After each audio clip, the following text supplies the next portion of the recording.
เห็นไปเพื่อวิจัยวิจารณ์ผู้อื่นนี่ประมาทหลายเด้ส่วนมากจะไปวิจัยวิจารณ์ในทางที่บ่ดีเนาะนั่นแหละบ่ควรประมาท4อย่างนี่ไม่ควรประมาท1เยาวกษัตริย์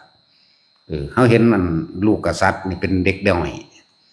ขวบ2 ขวบเขาสิล้อเล่นเขาสิตีหัวเขาสิอิหยังก็แล้วแต่เด้ถ้าผู้ใดผู้หนึ่งเห็นหรือโตเพิ่นเองสั่งให้ประหารเฮาได้เลยเด้นั่นฆ่าเฮาได้เลยเด้จังซั่นแล้วนี่เอิ้นว่าบ่ควรประมาทเยาวกษัตริย์แม้มีอายุเพียง1 ขวบมันธรรมดาเด้2งูพิษอย่าประมาทว่าจะกัดบ่ตายเด้เพิ่งออกจากไข่มาใหม่ๆนี่แหละเอามาเล่นมาหัวกัดเข้าหันตายได้เหมือนกันนั่นซั่นแล้วนี่3ไฟอย่าประมาทว่ามันน้อยเหมือนกับไฟที่ไม่ขีดเท่าเองหรือไฟแช็กเขาถือไปหน่อยนี่สามารถเผาบ้านเผาเมืองได้หรือหัวไม่ขีดอันเดียวไปขีดจวดแม้สะเก็ดไฟเพียงนิดเดียวกระเด็นไปถูกที่มีเชื้อไฟบึบขึ้นเอายากเลยบักใหญ่ใหม่ชิบหายเบิด4ภิกษุสามเณรแม้บวชใหม่เพียงวันเดียวว่านะบ่ควรประมาทเด้บวชมื้อเดียวเป็นอรหันต์ก็มีได้ล่ะเห็นว่าในตำราก็มีอยู่นั่นน่ะนั่นแหละที่นี่บ่ว่าแต่อรหันต์ก็เอาโสดาสกิทาคานาคามนี่ก็ได้ก็พอแห้งแล้วเพราะกำลังของพระอริยะเจ้าผู้ไม่เบียดเบียนบุคคลผู้อื่นมันพอแห้งเลยเป็นคนที่มีคุณต่อโลกเฮาคิดเฮาอาจจะคิดถึงคุณต่อโลกบ่ออกว่าคุณแบบใดเพิ่นบ่ฆ่าสัตว์เพิ่นบ่ลักทรัพย์ประพฤติผิดในกามเพิ่นบ่โกหกผู้ใดบ่ถึงสิยิบและทรัพย์สินไม่ดื่มสุราหรือแม้อะไรเครื่องดอกของเมาตลอดทั้งสนับสนุนส่งเสริมให้ผู้อื่นดื่มให้ผู้อื่นกินให้ผู้อื่นเมาทำให้เกิดเสียสตินั่นตัวสำคัญมันเลยเด้อันตัวเมานี่คือเสียสติเด้และอริยะเจ้าตั้งแต่โสดาขึ้นไปก็ดีจึงว่าบ่ให้ประมาทแล้วก็หลายอันหลายอย่างพุ่นในความประมาทของคนบางคนเพิ่นก็บำเพ็ญบารมีเป็นสาวกของพระเจ้าองค์ใดองค์หนึ่งเลิศไปในทางเฉพาะตนอย่างหนึ่งอย่างยกตัวอย่างเช่นพระโมคคัลลาพระสารีบุตรพระอานนท์พระโมคคัลลาปรารถนาความเป็นผู้เลิศฤทธิ์พระสารีบุตรปรารถนาความเป็นผู้มีปัญญากว้างขวางพระอานนท์ปรารถนาความเป็นผู้มีอุปถากอันดีงามรู้จักการรู้จักเวลาจังซั่นแหละแต่ละองค์เฮาบ่รู้แต่คนเรานี่ส่วนมากก็มีแต่ทำความดีบางคนก็ปรารถนาความเป็นปัจเจกภูมิเห็นปะเสียสละเบิดแหละปัจเจกพุทธะมันนี่อยากเป็นพระพุทธเจ้าประเภทที่2อันนี้เป็นปัจเจกจังสิก็เสียสละมักให้ท่านแนะนำคนมาฟังธรรมอย่างก็แล้วแต่เฮ็ดไปเบิดนั่นแหละบางองค์เพิ่นกับมหาโพธิสัตว์ใหญ่โดยแหละปรารถนาความเป็นพระพุทธเจ้าอันนี้เป็นคนที่พวกนี้วิสัยของพระพุทธเจ้านิสัยอุปนิสัยการกระทำคำพูดเอิ้นว่าอุปนิสัยหรือวิสัยนั่นหรือนิสัยมันก็อุปนิสัยมันนี่ทั้งหลายเหล่านี้เป็นของที่พวกเฮารู้บ่ได้ดูบ่ได้ก็แล้วกันนะเป็นของที่ยังถึงยากเป็นของที่เข้าใจยากเป็นแล้วก็เป็นคนเฮ็ดอีหยังที่ยากอีกยากพวกนี้นั่นแหละจังว่าตอนนี้เฮาน้อมเข้ามาโหลดเฮาสิไปดูถูกเฮาสิไปหมิ่นประมาทเฮาสิไปยุ่งยากอีหยังกับผู้อื่นเนาะนี่เว้าถึงเขาเจ้าเป็นคนขึ้นไปซะก่อนบัดนี้แต่สิพูดถึงว่าการประมาทการกล่าวตู่การใส่ร้ายหรือทำความไม่พอใจแม้กระทั่งสัตว์อย่างเช่นเฮาไปดูถูกหมาจังซี่เฮาโมโหให้หมาจังซี่เฮาเก็บอารมณ์นั่นมาเสือกตายในอารมณ์ที่กำลังโมโหให้หมามันก็ยังลงนรกแล้วโมโหให้หมาโมโหให้ไก่โมโหให้ปลาให้ดินฟ้าอากาศแม้กระทั่งว่าไปเตะเสาเหล้าไปเตะขางเหล้าไปหัวส้นขางเหล้าโมโหอันนี้ก็ยังลงนรกแล้วแม่มันก็ธรรมดามันตายตอนนั้นมันลงบ่โดนแล้วโมโห ซั่นแล้วนั่นแหละเพิ่นว่าเพิ่นเน้นย้ำตรงว่าอย่าใส่ชีวิตแบบประมาทเด้อให้พากันสั่งสมสิ่งที่มันเป็นบุญเป็นกุศลซะให้ทานมั่งสวดมนต์มั่งรักษาศีลมั่งอิหยังก็ว่าไป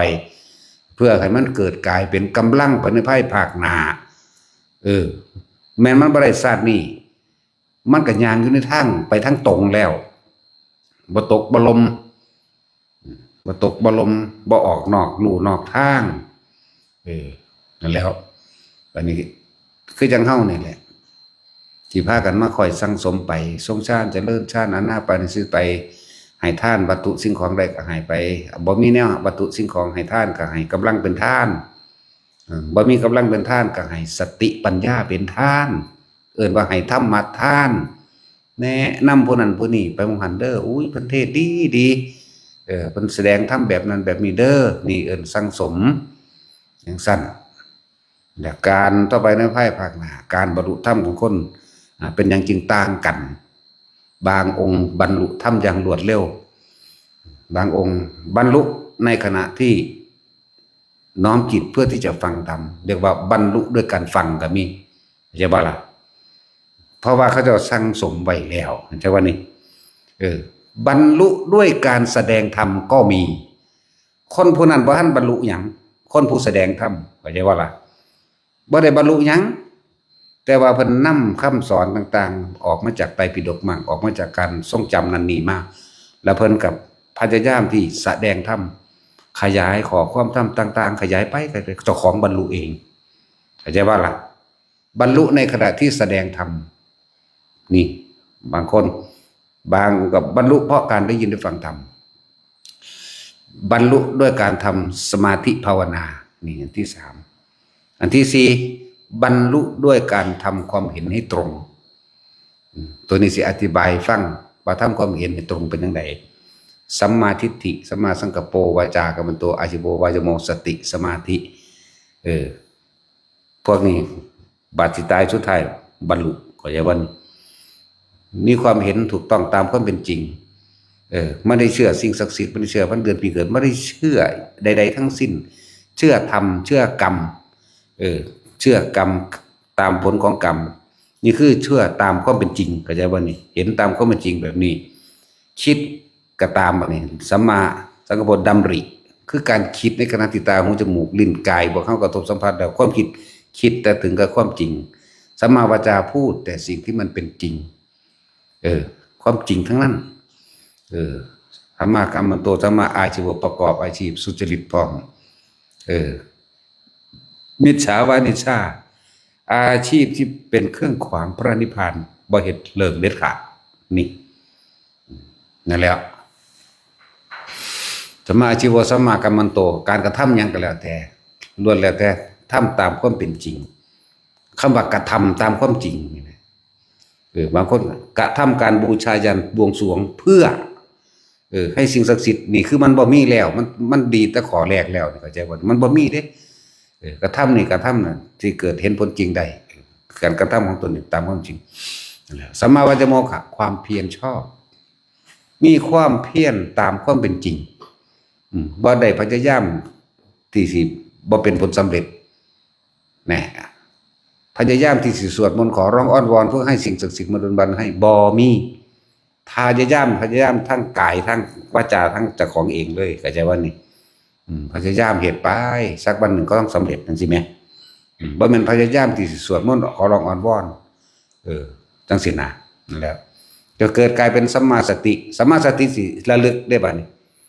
ระลึกตั้งแต่สัมมาทิฏฐิสัมมาสังกัปโปวาจากัมมันโตวาจโมจนถึงสัมมาสติระลึกความผิดพลาดผิดถูกหรือจริงหรือไม่จริงเพียงประการใดนี่มันก็กลายเป็นสัมมาสมาธิเองเข้าใจบ่นี่เป็นสมาธิที่ถูกต้องโดยบ่ได้มานั่งทาสมาธิเข้าใจบ่นี่จังซั่นแหละมันก็เป็นสัมมาญาณทัศนะเป็นความเห็นที่ถูกแล้วแต่ก็เป็นสัมมาวิมุตติเองเข้าใจบ่นี่แล้วก็ไปจังซั่นเด้ล่ะอะไรจังว่าบ่ควรประมาท หลายๆอย่างบางคนเข้าใจว่าบรรลุธรรมเป็นพระอรหันต์ก่อน บางคนก็เข้าใจว่าบรรลุธรรมเป็นพระพุทธเจ้าก่อนจังแสดงธรรมใดบ่แม่นปิดเบิดความเห็นเหล่านี้นะพระอานนท์บรรลุหยังล่ะแม่นบ่ล่ะแม้นสิมาแย้งว่าบรรลุโสดาบันความจริงยังไม่บรรลุโสดาบันแต่ว่าเขียนว่าโสดาบันซื่อๆจักบ่ล่ะนี่ผู้ใดสิกล้าเทศอันนี้เอาเพิ่นมีเฉพาะพระรัตนไปเป็นที่พึ่งเท่านั้นและมีมรรคมีองค์8ปัจจุบันพระอานนท์สำเร็จมรรคมีองค์8ซื่อๆตอนจนพุ่นล่ะสุดท้ายพุทธเจ้าว่าสิเฮ็ดสังฆายนากันพุ่นล่ะจังบรรลุบัดสุดท้ายนี่ต่างหากมีความเห็นตามความเป็นจริงคือสัมมาทิฏฐิสัมมากัปโปวาจากัมมันโตอาจิโววายโมสติเกิดกลายเป็นสมาธิของเพิ่นเองถึงแม้นว่าเพิ่นสิกังวลหมกมุ่นวุ่นอยู่กับการอุปถากพระพุทธเจ้าเข้าใจบ่ล่ะเพิ่นสิวุ่นอยู่กับการอุปถากพระพุทธเจ้าบ่มีเวลาที่มานั่งสมาธิบ่มีเวลาสิอีหยังดอกจักว่าล่ะแต่ละมื้อแต่ละวันแต่สั่งสมสิ่งที่เป็นบุญกุศลเข้าใจบ่ล่ะบาดนี้เพิ่นเพียรพยายามเฝ้ารักษาบุคคลผู้มีคุณต่อโลกคือพระพุทธเจ้าตั้งแต่นับมามือบวชมาเพิ่นขอพรหมายถึงว่าขอกำลังหรือขอความเห็นหรือให้สิ่งที่เพิ่นปรารถนาได้บ่แม่นว่าดลบันดาลเด้เข้าใจว่าล่ะนั่นแหละพระพุทธเจ้าแม้จะแสดงธรรมมาจากที่อื่นแม้ในขณะนั้นข้าพระองค์ไม่ได้อยู่ด้วยกับพระองค์ท่านขอให้พระองค์นั้นได้แสดงธรรมซ้ำให้กับผมได้ฟังด้วยนั่นแล้วนั่นทั้งสั้นแล้วบางที่เพิ่นบ่ได้ไปนำตลอดเด้บางที่พุทธเจ้าก็อานนท์ไปตามพวกนั้นมาแน่ไปหาพวกนี้มาแน่ไปเด้บ่ได้มีฤทธิ์มีเดชหยังเด้คือไปได้เบิดซุหม่องแต่ปุ๊เนาะย่างเอาเด้นั่นแล้วเพิ่นก็เลยมีความกังวลแต่ว่ากังวลในสิ่งที่มันเป็นกุศลเรียกว่าล่ะรู้จักกาลและเวลาพอเวลานี้ควรให้กษัตริย์เข้าเฝ้าเวลานี้ให้ชาวบ้านเวลานี้หมู่ภิกษุเวลานี้นี่เห็นบ่ได้จัดแจงเวลานี้ว่ากังวลเฉพาะกุศลประโยชน์เพื่อผู้อื่นล้วนๆพานนท์เห็นนี่เห็นว่าล่ะจนลืมเวลาให้ตัวเองก็นั่นแหละคือการทำเพื่อตัวเองเหมือนเดิมการทำเพื่อผู้อื่นนั่นแหละคือการทำเพื่อตัวเองแต่ว่าบ่รู้ว่าเป็นการทำเพื่อตัวเองแหละเพิ่นมีพระรัตนตรัยเป็นที่พึ่งอย่างเดียวมีมรรคมีองค์8พูนพุทธเจ้าตายเป็นเท่าไหร่เดือนแล้วจักว่าล่ะจังบรรลุอรหันต์เลยที่เดียวอาจจะมันนี่จังสั้นแหละมีไผกล้าเว้าดอกยันผิดตำราจักว่าล่ะ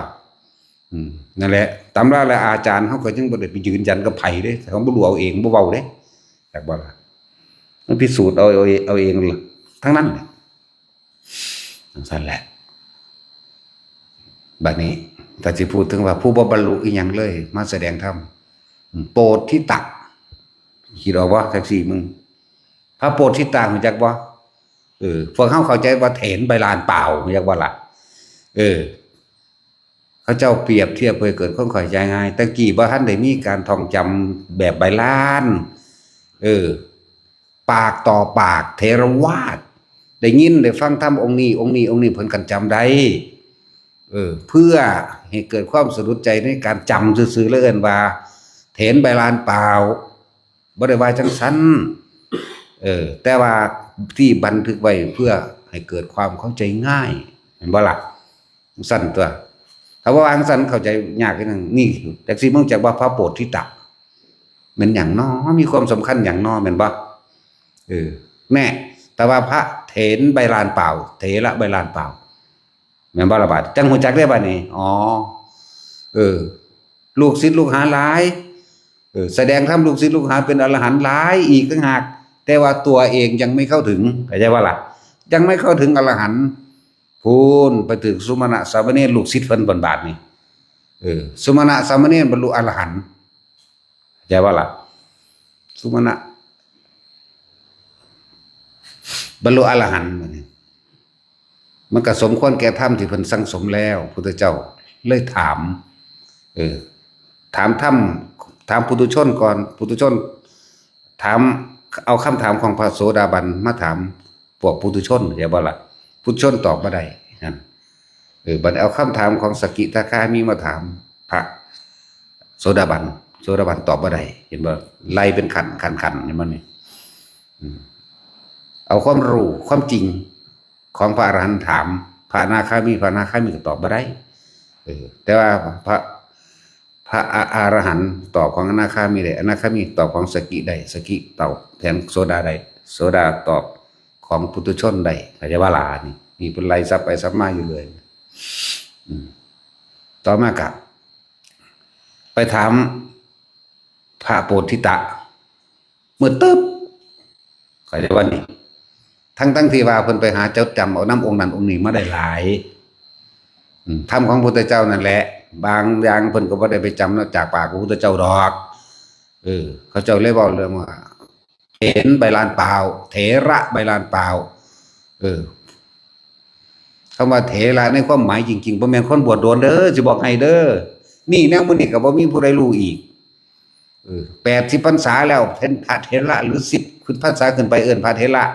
ยังเข้าใจว่าล่ะพระเถระจริงๆแม้จะบวชเพียงวันเดียวก็ช่างเป็นผู้สร้างคุณประโยชน์แก่หมู่สัตว์ทั้งหลายจึงเรียกว่าเถระใช่ป่ะล่ะบ่หาว่าตะกันเอ้ยบวชมาบ้านนี่ซั่นเนาะเบิ่งเขาเจ้าสร้างประโยชน์บัดนี้เนาะจังซั่นตัวนี่เอื้อเฟื้อตามความเป็นจริงเอื้อเฟื้อภายในเอื้อเฟื้อคุณประโยชน์ต่างๆวันที่อยู่อาศัยยาสลบอุณหภูมิตลอดทั้งการรักษาดูแลพยาบาลอย่างก็แล้วแต่นี่เอิ้นว่าเถระเอื้อเฟื้อช่วยเหลือแบ่งปันนี่ต่างหากโลกมันเป็นทั้งสั้นและโลกนะผู้ใดบวชโดนว่าเถระเกกิโลดกิแมงมึงบอกเนาะสั้นแล้วพระโพธิตะตัวเจ้าถามคำถามตอบบ่ได้เกี่ยวว่าบ่ได้ถามอันนั้นที่สอนไปได้อันนั้นเป็นเครื่องชี้แนวทางให้ซื่อๆได้หรือเป็นแต่เพียงผู้บอกเด้ถามเอาความจริงกันบ่ได้ได้บัดนี้นี่ความจริงจักบ่นี่มีคนด่าศูนย์มือคือโลดนั่นนี่เด้มันบ่ได้ไปลึกล้ำอีหยังพนันเด้เข้าใจบ่นี่แต่เพิ่น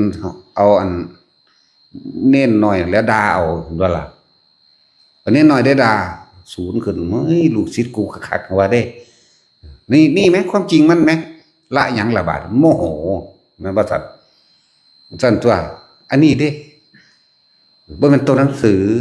บ่แม่นบวชโดนพร้อมวันนี้พระพุทธเจ้าเพิ่นสิทดลองบัดนี้สุมาณะเราตถาคตต้องการน้ำบนปากจากสระอนุดาตนานพระสุมาณะก็ได้บาตรลิ้วไปแล้วล่ะไปเอาน้ำจากสระอนุดาตสระอนุดาตอยู่ไสบัดนี้จักบ่ล่ะอยู่สวรรค์สันตตุงต่ำๆนึงเด้นี่บ่ได้ไกลปานใดดอกประมาณเท่าใด160กิโลบ่ว่าเขาจะกูสิถามไปแล้วกูก็ถามกูเองนี่แหละหามึงนี่เท่านั้นแล้วจะไปได้น้ำมาโพธิตาเราต้องการนั่งบ่ได้ให้ไปเอาไก่เด้ไปหาเอาที่ภูเขาคันธมาศจากว่าล่ะโอ้ยอยู่ในพวกบางบทนี่แหละจากว่าล่ะแต่เด็กไปบ่ได้ถามจังซี่แล้วเพิ่นเอาแบบความจริงใส่กันเลยเด้เพิ่นบ่ได้ไปถามตัวหนังสือเด้นั่นบ่ล่ะ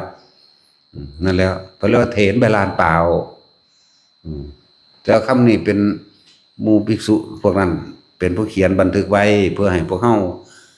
มันคนโง่เข้าใจบ่หรือไผสิฉลาดก็ฉลาดเถอะกูมันโง่อยู่แล้วล่ะเนาะเฮามันโง่เพิ่นก็เลยเขียนว่าเถรใบลานเปล่าตะกี้มันท่านได้มีไตรปิฎกบ่ได้มีใบลานนี่หยังดอกโพธิตะนี่เพิ่นสิว่าจังซี่เด้อะไรเขาเลยเฮ็ดให้มันพระโบราณเพิ่นฉลาดเด้ซั่นเพิ่นก็เลยหาแนวเพื่อให้พวกเฮาสะดุดใจเข้าใจว่าล่ะจำง่ายนั่นแหละเอาไปเอามานั่นพระพุทธเจ้าก็เลยทรมานเพื่อให้ผู้เป็นอุปชฌาย์อันของพระสุมาณะเด้เน้นเด้สุมาณะสามเณรเด้นั่นแหละสามเณรนั่นเน้นก็หลายกระดอกเนาะถ้าเขาสิจำผิดจำถูกได้ซื้อเน้นนี่ใช่ว่าล่ะสังกิจจะสุมาณะเรวตะอย่างล่าหุนแน่สุมาณะก็หลายอีก ปุณณะก็หลายอีกกัสสปะก็หลายอีกเนาะเน้นซะก็แล้วไปหรอกเสร็จแล้วให้เน้นสอนเน้นก็ทดลองเด้ให้ย่างลงน้ำที่แรกก็ศูนย์ที่ได้อยู่อยากว่าล่ะมึงเห็นกูแท้กูเป็นอุปชามึงเด้กูเป็นอาจารย์มึงเด้นะลงไปจังลงเห็นบ่ล่ะให้ย่างเขาพุ่นน้ำมันให้โดนเหวธรรมดาบ่สนใจจนปัญญาที่พุทธเจ้าสั่งเรียกว่าล่ะก็ได้ไปเฮ็ดนำเถอะแต่เพิ่นสิย้อนเข้ามาหาตัวเองเห็นบ่ว่านั่นแหละลดมานะลดทิฏฐิลงเด้ลดความเย่อหยิ่งในตัวเองนั่นแหละลดความเห็นแก่ตัวลดหลายอย่างของตัวเองมากพระศาสดาใช้ให้เราเนี่ยเพียงแค่ว่าไปเอาน้ำจากภูเขาคันธมาศถึงภูเขาคันธมาศเขาก็บ่เคยเห็นเข้าใจว่าล่ะจากป่าหิมพานต์แม้ป่าหิมพานต์ก็ว่าเลื่อมกันอยู่ในโลกเราก็ยังทำไม่ได้เป็นย่อมเห็นบ่นี่แต่ว่าสุมาณะสามเณรนั้นกลับไปเอาน้ำยุสาอโนดาตยุสวรรชันสตุมกลับไปได้ซึ่งสาอโนดาตเฮาก็ได้แค่จำเอาจากผู้นั้นผู้นี้แค่นึงแน่จังบ่เคยเห็นความจริงมันเป็นย่อมเห็นว่านั่นย่อมลงมาสมควรตายแล้วล่ะเฮาเข้าใจว่าสมควรตายแล้วล่ะเฮาขึ้นชื่อว่าเป็นอุปชฌาย์ขึ้นชื่อว่าเป็นอาจารย์ขึ้นชื่อว่าเป็นพระผู้มีอายุมากขึ้นชื่อว่าผู้ใดก็เอิ้นว่าเถระมั่งท่านอุปชฌาย์มั่งเอาอาวุโสบ้างพันเตมั่งก็แล้วแต่จังซี่แล้วสมควรตายแล้วล่ะจักสิอยู่เฮ็ดหยังตัดสักกายทิฏฐิเข้าใจบ่นั่นน่ะเพิ่นสอนกันแบบนี้ไหมลักษณะนี้ได้ล่ะจิตมันร่วมอยากบอกร่วมของมันพิจารณาวาบเดียวกับบรรลุอรหันต์ได้จังเข้าใจอยากว่าบัดนี่จังสิเป็นของจริงอันทองได้ละลายมันทองมาโลดว่ะเนาะจังว่าเฮาก็บ่ได้ค่าให้ค่าหรือใจร้ายนั่นกับคนที่บ่รู้หยังดอกนะแต่เฮาเพียงแต่เตือนคนที่บ่รู้ว่าบ่ควรประมาทภิกษุแม้บวชเพียงวันเดียวแล้วก็ความเห็นที่เขาเข้าใจผิดว่าต้องบรรลุเป็นอรหันต์ซะก่อนจังสิแสดงธรรมใดต้องเป็นพระพุทธเจ้าซะก่อนจังแสดงธรรมใดแม่นบ่ล่ะนี่ยกพระไตรปิฎกมาให้ฟังพระโพธิสัตว์เถระใบลานเปล่าอรหันต์บ่ล่ะแสดงธรรมให้ผู้อื่นบรรลุอรหันต์พระอานนท์บ่ได้บรรลุหยังแต่ว่าแสดงธรรมมีผู้อื่นบรรลุอรหันต์ใดเข้าใจว่าล่ะจังซั่นแหละบ่มีฤทธิ์มีเดชอีหยังจังซั่นแหละนั่นแหละหลายองค์เด้ที่แสดงธรรมโดยเพิ่นก็บ่ได้บรรลุหยังเพิ่นก็ฟังมาเห็นบ่พระศาสดาตรัสอย่างนี้กล่าวอย่างนี้จังซั่นตัวเพิ่นบ่ได้ว่าเพิ่นบรรลุได้ล่ะเนาะจังซั่นแหละนั่นแหละแม้สมัยที่พระเจ้าเฮาเสวยชาติเป็นพระโพธิสัตว์ไปแสดงธรรมในโชติบาลภิกขุขนาดเริ่มต้นแรกก็ทำความผิดพลาดมีความประมาทไปประมาทพระพุทธเจ้าว่าท่านจะไปไหนเราจะไปทำการอภิเษกสัมมาสัมพุทโธญาณที่นี้เรียกเบื้องหน้าสัมมาสัมโพธิญาณจะมีจากที่ไหนกันเล่าเรียกเบื้องหน้าพระพุทธกัสสปะซ้ายหน้าพร้อมเข้าใจว่านี่เพิ่นยังเนินชาถึง6 ปีนั่นหลังจากนั้นสำนึกได้เท่าพระกาพรหมมหาพรหมหลังจากได้ฟังธรรมพุทธเจ้าคิดฮอดหมู่มาพาหมู่ไปฟังธรรมพุทธเจ้าซึ่งพระโคดมเฮาเจ้าที่บ้านนี่เห็นก่อนแล้วเห็นก่อนมหาพรหมแล้วเข้าใจว่านี่ที่เป็นหมู่กันแต่ว่ามันมีความเก็บมันมีความผิดอยู่ในใจอยู่คนผู้นี้กูเคยเห็นแล้วดีว่าเห็นบ่ล่ะแต่ว่าตอนบ่ทันได้เป็นพระพุทธเจ้าโพธิสัตว์กับโพธิสัตว์เจอกันแต่ว่าโพธิสัตว์องค์นี้สิบรรลุภายใน7 มื้อนี้อยากว่าจังซั่นแล้วความประมาทเห็นบ่ขนาดผู้สิเป็นพระพุทธเจ้าเหมือนกันก็ยังได้รับโทษหนักขนาดนั้นเด้ ภาษาหยังอันกับผู้บ่รู้จักหยังเนาะก็ยังบอกอยู่อย่าไปประมาทแม้กระทั่งหมาเห็นบ่ล่ะสั้นแล้วเพื่อได้เห็นผากาสาวพัดก็ยังบอกทุกคนไว้อยู่เด้อแม่นอีหยังสิห่มอยู่กับสร้างนั่นคือธงชัยพระอรหันต์นั่นคือเครื่องหมายหรือสัญลักษณ์ของผู้หลุดพ้นแม่นผู้ห่มอยู่นั่นบ่หลุดพ้นก็สร้างเขาเป็นหยังเป็นเรื่องของเขาไหมเนาะจังหน่อยเขาก็นอนเฝ้าวัดรู้จักบ่เรื่องนี้ยังเว้าดูๆอยู่แต่ของบ่ทันได้นอนเฝ้าวัดบ่นอนเฝ้าสมบัติพระสถานอันเป็นของสาธารณชนได้อย่าเว้าแม่นบ่ล่ะบ่หาแม่มึงบ่จั่นแล้วแต่ของว่าจักหยังอยู่มันฮู้ได้จังได๋ว่ากูบ่รู้แม่นบ่ซั่นมึงหั่นเป็นอีหยังก็เอิ้นอวดอุตริคุณวิเศษที่บ่มีในตนเนาะฮู้ได้จังได๋ว่าเฮาบ่ฮู้นะกลับใจใหม่เด้อยังบ่สายจักว่าล่ะเฮาบ่ได้ประมาทด้วยค่าหรือขับไสไล่ส่งบุคคลทั้งหลายที่ยังความประมาทให้เกิดขึ้นในตนเองตัวเองก็ยังไม่รู้ตัวเองแล้วจะไม่รู้ผู้อื่นได้จังใดเฮาก็ยังบอกว่าเฮาบ่รู้ไผดอกเฮารู้จักเจ้าของซื่อๆเนาะเฮาบ่ได้รู้จักความคิดว่าละคิดไผบ่จักหยังรู้แต่เรื่องของตนเองนี่แหละเท่านี้นะคือเว้าให้ฟังนี่แหละเชื่อก็สร้างบ่เชื่อก็ตามเด้เนาะพูดให้ฟังบ่ได้พูดให้เชื่อถ้าเชื่อก็โง่แม่นบ่ซั่นจักซี่ถ้าจะพิสูจน์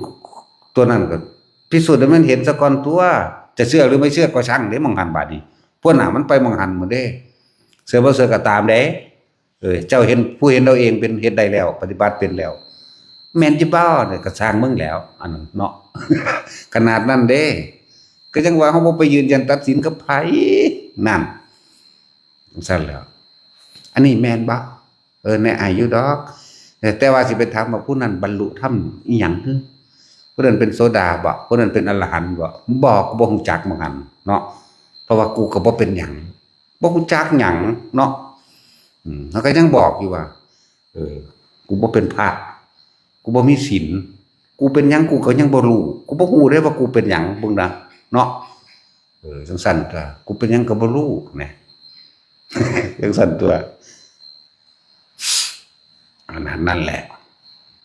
ผู้ใดยังความประมาทให้เกิดขึ้นในจิตในใจเจ้าของก็ให้หันเข้ามาเบิ่งเจ้าของเองเบิ่งประโยชน์อย่างเอาเห็นเอาเห็นเนาะ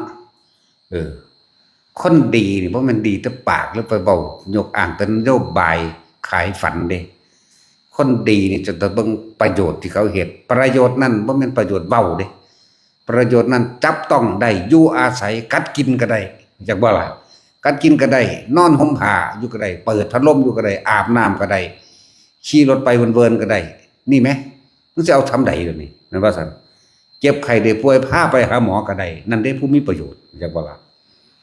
จังตัวแต่ของมันเฮ็ดได้ทำใดเดี๋ยวนี้เนาะเนี่ยก็มาเบิ่งได้แม่เขาเฮ็ดอยู่นี่แม่กุดอยู่นี่2เป็น200 300กุดแล้วแม่นอนก็ได้เด้สั่นเปิดพัดลมก็ได้เนาะเปิดไฟฟ้าก็ได้แม่จังซั่นตัวกินก็ได้เบิ่งในข้าวเต็มจุหั่นเนาะแม่นว่าสั่นพญาคอนกินขนมก็ได้กินข้าวก็ได้กินบักฮุงก็ได้ กินหมากตะกบก็ได้หมากตะกบก็มีเด้อหมากตะกบมะลินกีหมากม่วงหมากลำไยมะเฟืองมะไฟชะโยหมูหิวมีเบิดตัวเดียวอยู่ในนี่ตัดสินก็มี ฮิปโปก็มา ซั่นแล้วกล้วยก็มีหน่อไม้ก็มียางก็มี หนทางก็มีให้เที่ยวอยู่รถก็มีให้ขี่พร้อมเด้ผู้ใดเจ็บไข้ได้ป่วยสิไปโรงพยาบาลทางใดบ่อุ้ยบริการแล่นให้ถึงเลยเงินบ่มีก็ให้จักว่าล่ะธรรมดาบ่ผู้ใดบ่จักเจ็บไข้ได้ป่วยทางใดมาขอความช่วยเหลือก็ให้จังซั่นนี่คือบ่แม่นความดีบ่แม่นว่าเว้าเอาแต่ปากว่าแต่ของดีจังซั่นจังซี่ดีหาแมงบ่เห็นซอยไผได้เนาะคนพ่อคนแม่มึงนี่ลูกเขาอีหาหมาสีแม่มึง นักกว่าเก่าเด้อย่าให้กูได้เว้าเด้กูบ่จักว่ากูเป็นหยังถ้ากูเว้าออกไปเบิดเอาโลดหามึงนี่ บ่เก็บตกบ่มีข้างก็แล้วกันนั่นแหละ มันนี่หันย้อนขึ้นมานี่ฟังดูนี่ศูนย์บ่โมโหบ่เนาะมันโมโหบ่อันผู้ว่าแนวนั้นแนวนี้เข้าใจบ่ล่ะศูนย์ใส่เขา มันแล้วแต่ว่าท่านเนี่ยรู้จักเจ้าของก่อนเด้อนั่นแหละ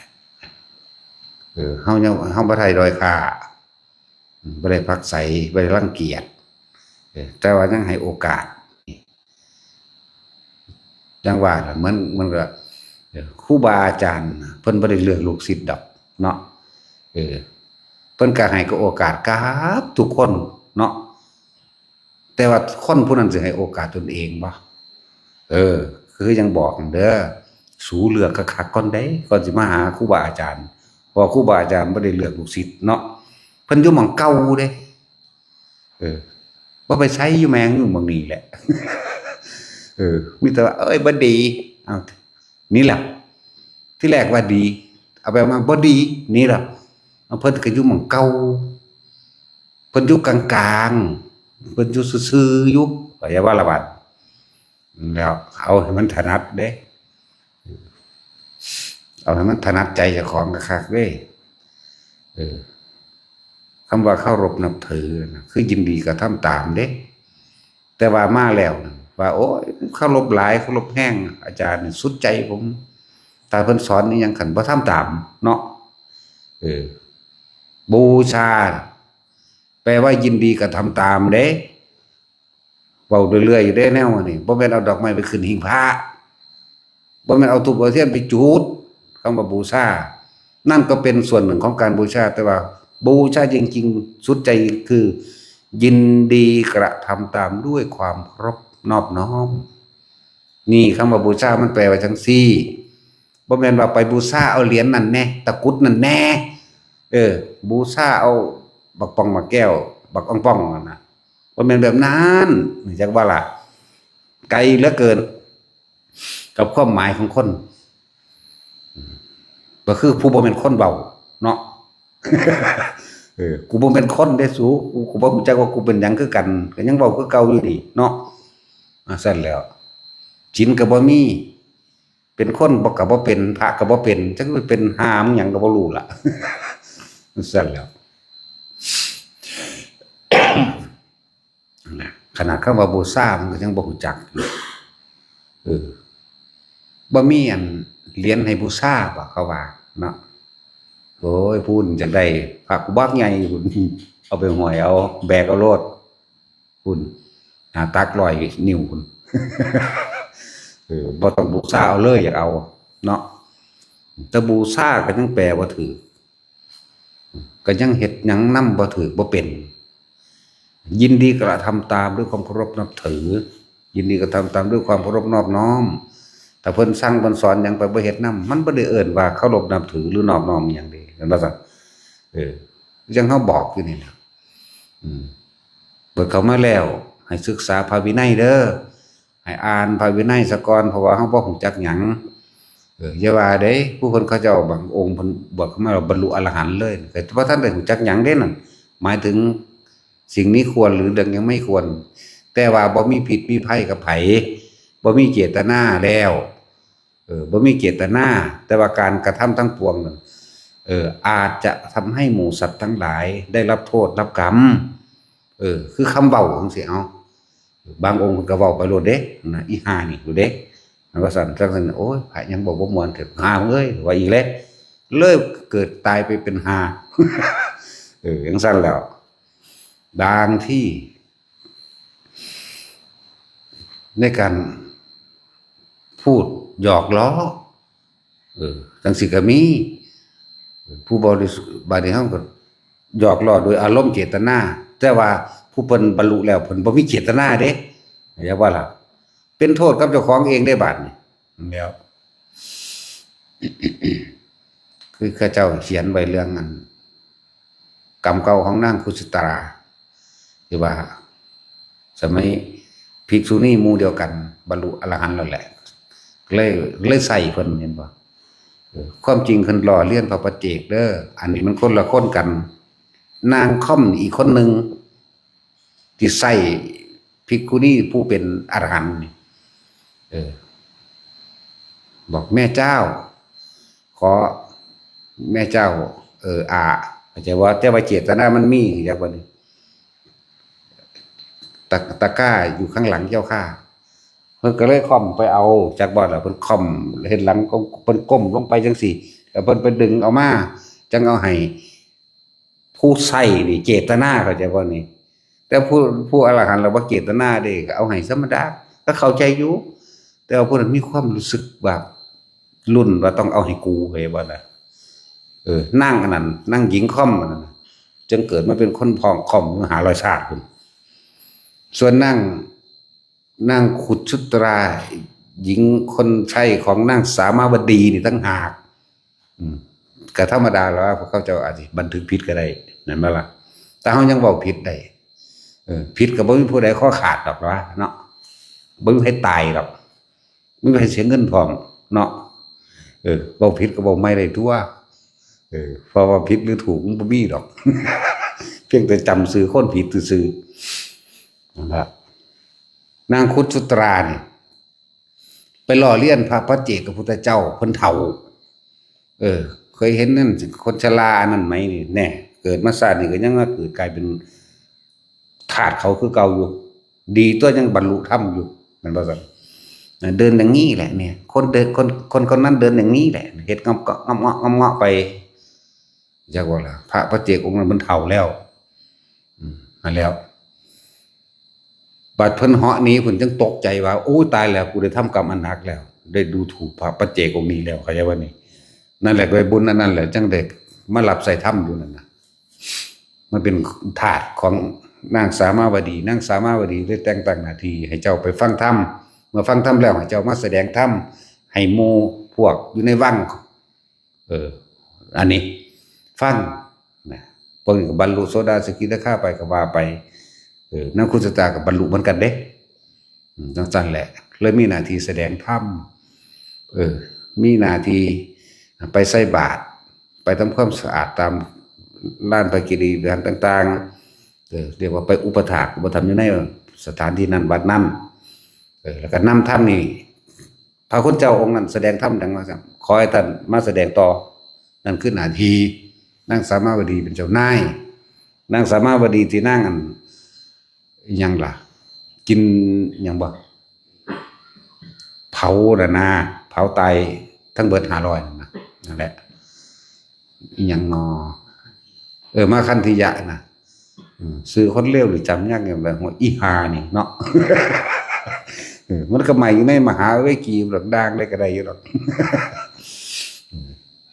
อะไรความงามมันที่สแตกได้อยู่ว่าล่ะเนาะมันว่ามันงามประมาทไปได้เป็นเมียพระเจ้าแผ่นดินแล้วก็โอหังจังซั่นแหละเครียดแค่พระพุทธเจ้าว่าบ่งามซื่อๆเด้มันธรรมดาบันมานะทิฏฐิความคนนี่เนาะเพิ่นไปโปรดเอา2ผัวเมียนั่นไปโปรดเอา2ผัวเมียกันบรรลุพระอนาคามีพุ่นได้บัดนี้แต่ว่านั่งอันนี้มันบ่ฟังเองแต่มันฟังมันก็ได้คือกันนั่นแหละฟังอยู่มันต้องฟังไปเครียดเนาะนั่นแหละการฟังเด้อฟังแล้วว่าจิตเป็นกลางค่อยใครควรพิจารณาเมื่อภายหลังหรืออย่างจังค่อยตัดสินใจบ่เป็นฟังดอกว่าตัดสินใจเลยว่าผิดว่าถูกว่าดีว่าร้ายเลยบ่แม่นเด้นั่นคือเขาฟังเดี๋ยวนี้ฟังแล้วก็ไปคิดเอาเองไปสรุปความคิดเห็นเจ้าของเอาเองว่านั่นผิดจังสั่นผิดจังสี่เนาะผิดบางใดเลยนี่ตัดสินกูข้อขาดทำไมเนาะแต่มันผิดเอากรรมให้กูได้อยู่บ่มันลงท่านได้อยู่บ่เนาะนั่นแหละจังว่าอันนี้บอกแนวทางให้ไหมเด้จะว่าล่ะหูอยู่บ่ว่ากูปรารถนาหยังนั่นบ่ซั่นหูอยู่บ่ว่ากูบรรลุหยังหูอยู่บ่ว่ากูเป็นหยังอีกกูก็บ่ฮู้เด้อกูเป็นหยังกูก็บ่ฮู้อีกเบิ่งดูนั่นน่ะว่ากูปรารถนาหยังอีกบ่จักกูเฮ็ดประโยชน์กับคนทั้งหลายได้เฮ็ดจังซั่นแหละตั้งแต่หมาก็ยังเฮ็ดนำเลยเนาะว่าจากินตาขายเนื้อหมาแดดเดียวอยู่หังเอาเข้ามันกินอยู่มั้ยหังบ่เอามากินอยู่ในกุฏิไผมันเด้พุ่นเอาไปกองไปตามทางไกลๆพุ่นน่ะอยากว่าล่ะ สั้นแล้วสูยังกินหมาอยู่เลยเนาะ สูยังกินหมาอยู่เลยนะกลับไปปรับปรุงตัวเองตาพุทธเจ้าเฮาแบบขนาดเบาแค่นั้นได้นี่ทำไมเพิ่นเป็นนายโชติบาลสัมมาสัมโพธิญาณจะมีมาจากที่ไหนกันเล่าใส่หัวไปบัดไปบวชที่หลังบัดนี้จังเราเรียนเอาคำสอนพุทธเจ้าเราเรียนเอาพุทธวจนะเต็มนี้เผยแพร่ออกจะว่าล่ะหลังจากพระศาสดาองค์นั้นเข้าสู่ปรินิพพานไปแล้วเพิ่นก็แสดงธรรมเห็นว่าแก้ตัวให้แก้บาปกรรมอันนั้นก็ยังเฮ็ดให้เพิ่นเนิ่นช้าในการบรรลุธรรมถึง6 ปีเป็นธรรมดาว่ะบ่มีผู้ใดช้าสุดเท่านี้อีกตามที่ไล่มาทั้งเบิดนี่สูงสุดผู้ว่าช้า10 เดือน7 วันมั่ง14 วันมั่ง1 เดือนมั่ง3 เดือนมั่ง6 เดือนมั่งแล้วก็สูงสุดยาวไปเลยที่10 เดือนบ่ถึงปีจักองค์ตรายอีพ่อคุณนี่6 ปีอย่างวันนี้เว้าจังซี่ก็สิผิดเด้อล่ะเนาะ อีพ่อใหญ่คุดมนี่แหมจังซั่นแล้วนั่นแหละแล้วเปลี่ยนความเห็นไหมอันผู้ใดกูก็บ่จักเขาดอกแท็กซี่มึงรู้จักเขาอยู่บ่นั่นแหละให้โอกาสตนเองเด้เนาะสั่นคนว่าอันยังว่าพุ่นเบ้ามีแต่หลักการยังไงดอกโอ้ยผิดพระวินัยเร็วกว่าสัตว์ว่าซั่นเอาก็สิแม่นตัวเนาะ แม่นตามที่เจ้าของเบ้านั่นแหละไผสิให้เฮาเป็นหยังกับผู้นั้นล่ะเป็นเข้าใจว่าล่ะเขาจะด้อยค่าเราก็คนนั้นแหละด้อยค่าตัวเองเขาจะยกค่าให้ค่าเราก็คนนั้นแหละยกเอาเองเป็นตัวเองเป็นเองใช่ป่ะนี่เขาจะให้ความหมายว่าสัตว์ว่าหมาว่าอีหยังกระสร้างที่ต่ำสุดกับคนคนนั้นแหละกำลังเป็นใช่ป่ะนี่หรือยกค่าให้สูงสุดให้เป็นอรหันต์ให้เป็นพระยังก็แล้วแต่กับผู้นั้นแหละกำลังเป็นใช่ป่ะล่ะกำลังยกจิตขึ้นสู่ที่สูงให้เป็นใช่ป่ะล่ะเพราะว่ามันดึงเอาแต่แนวดีๆสะสมสิ่งดีผู้หนึ่งสะสมสิ่งเลวผู้หนึ่งสะสมสิ่งดีแต่คนมันเข้าใจว่าตัวเองรู้ด้วยนะนั่นละมืดตึ๊บเนาะบ่ฮู้จักเจ้าของเลยเด้แต่ผู้ใดสิให้ด้อยค่าหรือให้ค่าก็นั่นแหละคือคุณค่าของบุคคลผู้นั้นเห็นว่าล่ะส่วนเรานั้นไร้ค่า บ่มีค่านี่บ่มีค่ากับหยังเลยจังสั่นนั่นแหละให้เบิ่งเจ้าของไผก็ดี เฮานี่เฮ็ดได้แค่ว่าอันใดมันเป็นประโยชน์กับคนกับสัตว์มันที่จริงกับสัตว์ทั้งหมดนั่นล่ะแต่ว่าแยกออกให้มันเข้าใจว่าคนสูงปึกคนหนามันหยาบอีหลีเด้เนาะว่าแท็กซี่ขนาดด่าเอาซุมื้อนี่ก็พอแห้งอยู่แต่ว่าไอ้สัตว์มันเครียดไปได้บัดนี้โอ้ยมันได้เป็นหลายชนิดปานนั้นมันเป็นตะเลือกคนก็เป็นสัตว์เทวดาก็เป็นสัตว์ หมาก็สัตว์แมวก็สัตว์เลือกเอาเนี่ยเลยเว้ยแต่ไอ้เหี้ยจังว่ามันนั่นจำกัดเนาะพวกหากินชิ้นคากเน่านี่ แต่เป็นแล่นยังใครอยู่เด้ยังเป็นตะกินอยู่เนาะ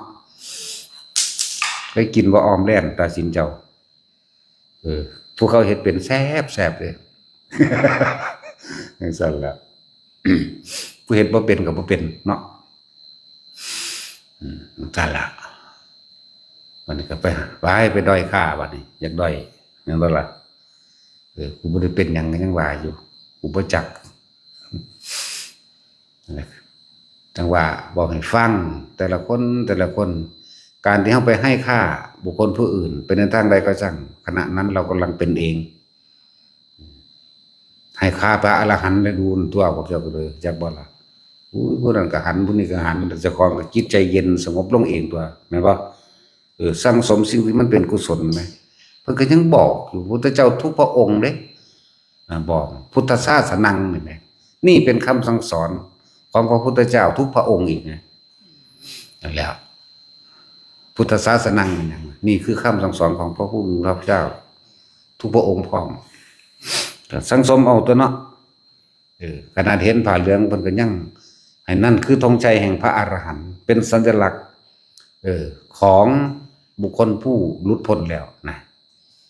ไหว้ศรัทธานุสารีมีเด้ในสมัยพุทธเจ้าเฮาก็ดีแจ้งว่าเอาศรัทธาเป็นที่ตั้งบ่เคยเห็นพุทธเจ้าจักเทื่อได้ยินแค่แว่วๆว่าพระพุทธเจ้าเกิดขึ้นแล้วพ้นห่มผ้ากาสาวพัสแบบนั้นแบบนี้สีนั้นสีนี้ฟังสืบต่อกันมาบักหลายเข้าใจบ่นี่ผู้อุ้นพ่อค้าเขาเคยไปเมืองสาวัตถีผู้หนึ่งเขาไปค้าขายของเขาเคยเห็นพุทธเจ้าวันนี้ก็เลยมาเว้าสืบต่อกันมาบักหลายทอดเป็น10ทอดพุ่นจังมาถึงนายอันนี้นายนี่ยินฟังว่าจักเคยยินแต่เขาว่าใส่ผ้ากาสาวพัสย้อมฝาดแล้วก็ไปเอาซื้อผ้าย้อมฝาดมาห่มต่อไม้ไว้ก็ทำความเคารพซุมื้อเห็นบ่ล่ะนั่นแหละศรัทธานุสาลีตั้งมั่นในตัวเองเป็นผู้มีความศรัทธาเสื่อมั่นในนี่คือต้องใช้พระอรหันต์จากวันนี้ก็เลยเอาผ้ามาคุ้มต่อไว้แล้วก็ทำทาเอาว่าอันนี้คือพระพุทธเจ้าแล้วก็ไปสวดมนต์อยู่หั่นแหละคำสวดมนต์จักสิเพิ่นสิสวดลงได้แล้วก็เอาง่ายๆแต่ว่าอิติปิโสภควานั่นแหละทั้งสั้นแล้วจิตใจเกิดเป็นสมาธิเห็นบอกเขาเจ้าสร้างสมกุศลสร้างสมกุศลนั่นนี่ตั้งมันเต็มที่แล้วหลายปีเติบอยู่เด้พุทธเจ้าจังเสร็จพุทธานิมิตไปแสดงธรรมเมื่อแสดงธรรมแล้วบรรลุอรหันต์ปฏิสัมภิทาพร้อมเด้ไปนำพระพุทธเจ้าจังไปบวชคนจังไปบวชตอนบุญนั่นนี่ก็มีเห็นบ่นี่นั่นแหละจังไปบวชแล้วเพิ่นมีอุปนิสัยบวชพระองค์นั้นก็เลยได้บวชบรรลุอรหันต์มื้อนั้นก็ไปบวชมื้อนั้นแต่ถ้าว่าได้บวชตายเนาะถึงคนกันหลายคนก็ถกเถียงกันอยู่ว่าบรรลุได้แล้วแต่กูก็บ่จักคือกันกูบอกกูบ่เคยเป็นพระอรหันต์กูอาจจะเคยเป็นอยู่แต่ว่าตอนนี้กูบ่เป็นสั้นแล้วสั้นละจึงว่าหลายอย่างที่ตัวเองบ่ได้รู้แจ้ง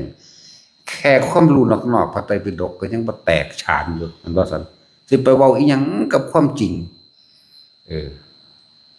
ว่าผมเคยเห็นน้ำมันโคยานทวีเพื่อกูบ่ได้นี่กูไปดิบๆนี่เด้เนาะโอ้ยเนาะก็ไปอีกดอกบุพเพวิเทหทวีปมันน่ะมันเอาอุตรกุรุทวีปจังซี่เอาในตำราเป็นผู้มีผิวสีเหลืองดุจดังน้ำผึ้งเข้าใจว่าดุจดังน้ำผึ้งเป็นแบบนั้นเข้าใจว่าเลยว่าจังซั่นนึกเอาได้บ่จริงตนาการเราโอ้งามกว่านั้นกูยังมักเขาเลยแปลว่าเป็นผิวสีเขียวน่ะผิวสีแทนผิวสีเขียวน่ะจากสีแทนบ่บุญแล้วบาท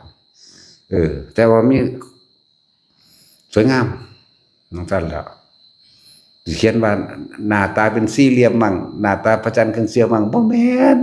มีแต่ผู้งามๆทั้งซั่นแล้วงาม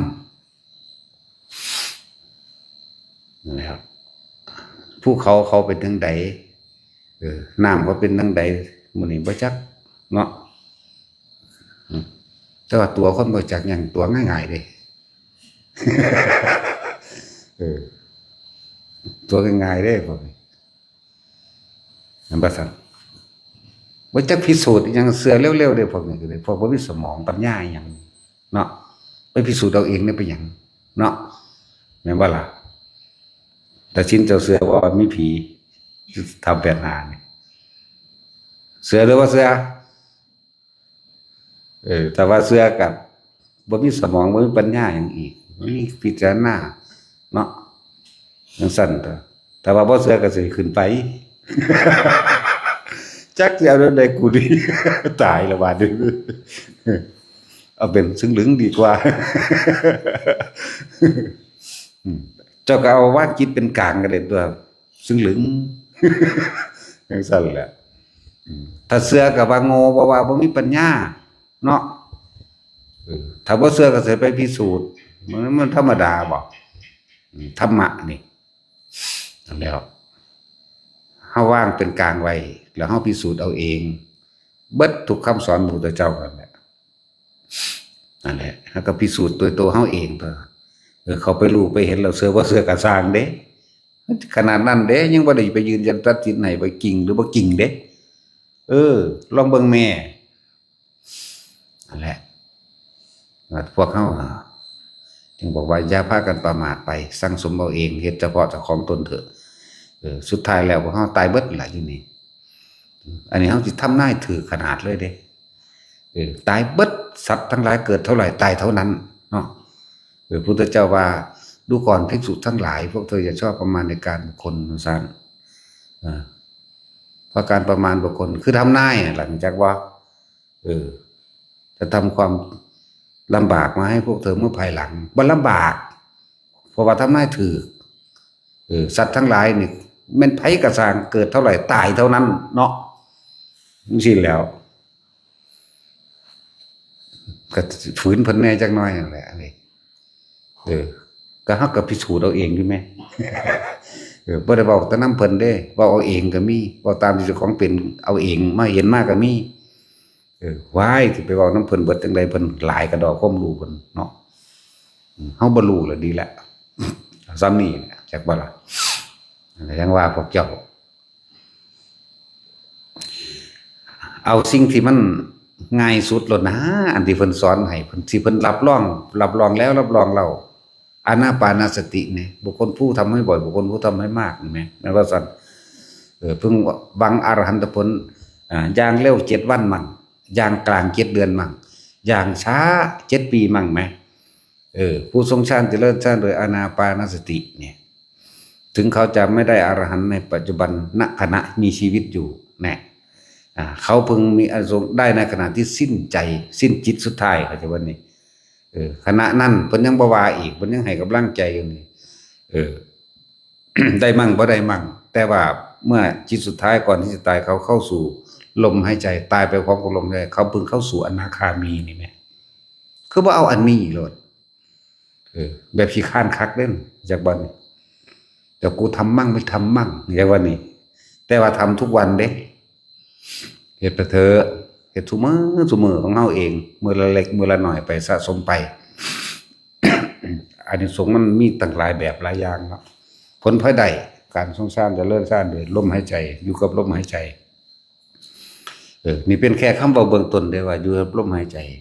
แต่ผู้อยู่กับลมหายใจแล้วจะมีอาการปีติเกิดแบบนั้นแบบนี้จักว่าย่อมมีความสิวิไลต่างๆย่อมมีรสต่างๆที่มันเกิดแต่ว่าเป็นรสแห่งธรรมหรือรสแห่งความจริงที่บ่อาจสามารถเอาให้กันได้จากว่านี่บ่ได้เหมือนรสชาติของอาหารบ่แม่นกลิ่นของดอกไม้แต่ว่าเป็นการสัมผัสเข้าไปในจิตในใจในความรู้สึกของเจ้าของเองบ่ได้รสแห่งธรรมเป็นความจริงที่เจ้าของเข้าไปรู้เอาเองไปเห็นเอาเองไปเป็นเอาเองแล้วว่าอยู่กับลมหายใจดูแล้วดูลมหายใจปิติต่างๆก็ย่อมเกิดเห็นบ่ล่ะเมื่อปิติต่างๆย่อมเกิดบางเห็นแสงสว่างมั่งเห็นนิมิตต่างๆนั้นๆนี่ๆมั่งสารพัดและโรคภัยไข้เจ็บต่างๆก็ลดลงละตัวเราเบาบางลงจนขึ้นกับหายได้คนหายไปก็มีหายออกจากโลกก็มีอย่างบ่ล่ะโรคภัยไข้เจ็บนี่นะเขาว่าหายบ่แม่นอันโลกมนุษย์ว่าท่านถึงขั้นนั้นอย่างนี่ว่าอานิสงส์หรือว่าของแถมเล็กๆน้อยๆแล้วก็เป็นบุคคลผู้เจริญด้วยโภคทรัพย์หมายถึงว่าอาชีพการเงินการงานก็ค่อยๆไหลเข้ามาณสถานที่แห่งใดก็ช่างกับบุคคลผู้อยู่ในอานาปานสติกรรมฐานนี่สถานที่นั้นเป็นมงคลสถานที่เป็นทิพย์เรียกว่าทิพย์มันเกิดจากอย่างทิพย์มันเกิดจากใจเฮาสงบนั่นแหละเขาไม่ว่าเขาจะเคลื่อนกายไปณสถานที่แห่งใดสถานที่นั้นย่อมเป็นทิพย์เขาว่าทิพย์นี่ก็ต้องมีพวกทิพย์ตัวลงมาหาไหมเห็นบ่ล่ะ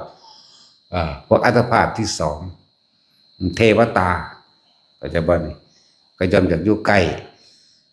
พวกเจ้ากรรมนายเวรหรือเทวดาอินพรหมตลอดทั้งหมู่มารทั้งหลายเนี่ยไม่อาจสามารถทำอะไรได้ในขณะที่เราอยู่ในลมหายใจแห่งตนนี่เพิ่นเว้าเป็นเบื้องต้นอยู่ในอุณโลมที่เฮาว่าเฮาสร้างกรรมฐานตัวนี้ว่าเป็นเครื่องอยู่เป็นวิหารธรรมแห่งเราอันหนึ่งจากมันเฮาสร้างมาไว้นี่ เพื่อเป็นที่รองรับของความรู้สึกที่ตัวหรือว่าจิตตั้งมั่นมาจิตตั้งมั่นแล้วก็เป็นวิหารธรรมเป็นเครื่องอยู่เวลาสิตายจริงๆมันบ่อยู่น้องมองนี่ดอกมันมาหาลมคือเก่าหั่นแหละคนบ่เคยตายอย่าเว้าเด้ตายแล้วเด้จังเว้านี่อย่าว่านี่อันนี้เป็นเครื่องอยู่เวลาทำการทำงานไปหันไปนี่อันนั้นอันนี้แม้กระทั่งคุยเรื่องนั้นของนี่คุยกับไผก็สร้างเฮาสิเอาตัวนี้มาเป็นเครื่องรับประกันว่าจิตเฮายังตั้งอยู่หม้องเดิมรู้อยู่ณที่เดิมรู้สึกตัวอยู่ณที่เดิมไม่ไปอยู่กับบุคคลผู้อื่นสัตว์อื่นสิ่งของอื่นหรือเรื่องราวที่คุยกันจากบัดเฮาสิบ่มีอารมณ์ความรู้สึกไปพอใจกับบ่พอใจกับเรื่องต่างๆกับบุคคลต่างๆนี่ตัวนี้เป็นตัวประกันเอาไว้ยังว่างเป็นอุเบกขาอยู่บาดสุดตายแล้วมันลงมาล่มคือเก่านั่นแหละเกิดอยู่กับลมเด้ตั้งแต่เกิดมาเนี่ยมันเคยคิดพอว่าลมหายใจเจ้าของเนาะบาดตายก็เพราะว่าเบิดลมเด้สิ้นลมเด้มันสิต่อเข้ามาเองดอกหน้าทำไม่บ่อยทำไม่มากพอเกิดความเคยชินทำให้เป็นดุจดันญาณแปลว่าลูกกูทันมึงแล้วจากบ่กูทันมึงแล้วกูสิบ่คิดไปกับกูสิบ่เชื่อความคิดอีกแล้วกูถูกความคิดหลอกมานานแล้วจิตเลยเป็นผู้รู้เลยเป็นจิตคือพุทธะจากบ่ล่ะบ่ปรุงแต่งในสัญญาต่างๆให้เกิดก็เกิดอารมณ์มันก็ดับสัญญาเวทนาหมายถึงความรู้สึกพอใจว่าจะเกิดบ่ได้ก็นิโรธะมันก็ดับทันตัวนั่นล่ะเอาสบายครับ